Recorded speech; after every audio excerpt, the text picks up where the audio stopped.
Aujourd'hui, je voudrais esquisser le portrait de deux auteurs, Jean Honoré et Julien Ries, deux cardinaux qui viennent de nous quitter. Évidemment, je ne suis pas témoin du discernement de Jean-Paul II ou de Benoît XVI, mais il semble clair qu'ils ont été créés cardinals l'un et l'autre, justement pour leur contribution d'auteur.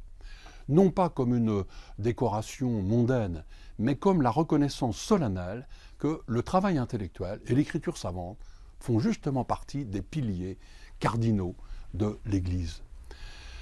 Jean Honoré est né en 1920, ordonné dans le diocèse de Rennes, il a enseigné, il a dirigé le Centre national d'enseignement religieux, il a été recteur de l'Université catholique d'Angers, évêque d'Évreux, archevêque de Tours. Mais c'est très probablement pour sa contribution au catéchisme de l'Église catholique qu'il a été fait cardinal. Vous vous souvenez du coup de tonnerre qu'a été la publication de ce document voulu par Jean-Paul II, dirigé par Joseph Ratzinger. À l'époque, même un certain nombre de gens se sont interrogés sur l'utilité de ce genre littéraire à la fin du XXe siècle. Or, depuis, ce livre ne cesse de prendre toute sa place. Je signale l'édition définitive qui vient de paraître, donc Catéchisme de l'Église catholique, édition définitive, avec un guide de lecture très précieux et un index extrêmement riche qui font de ce livre un instrument de référence indispensable. Et n'oublions pas non plus la déclinaison qui est faite de ce catéchisme pour les jeunes avec le magnifique travail de Yucat. Mais Jean Honoré a aussi toute sa vie travaillé sur Newman, un autre cardinal. Il en était un des meilleurs spécialistes français. Je retiens deux livres parmi les plus récents. John Henry Newman, Le combat de la vérité. C'est une biographie intellectuelle que Jean Honoré a fait en essayant de ramasser tout ce qu'il savait de Newman au moment de la béatification.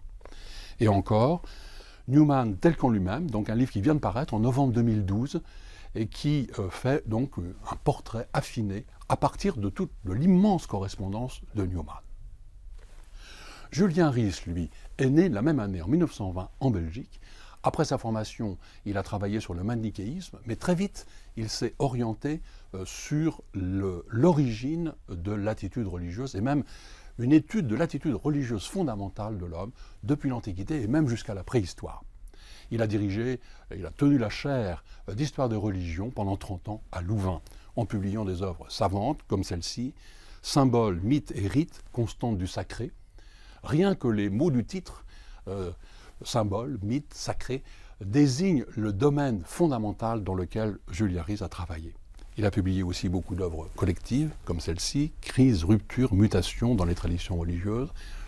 Une série qui s'appelle Homo religiosus, qui est une sorte de marque de fabrique de Julien Ries, un concept qu'il a forgé, qu'il a creusé et qu'il a un peu imposé à l'anthropologie universitaire. L'homme est fondamentalement, depuis toujours, sacré et religieux.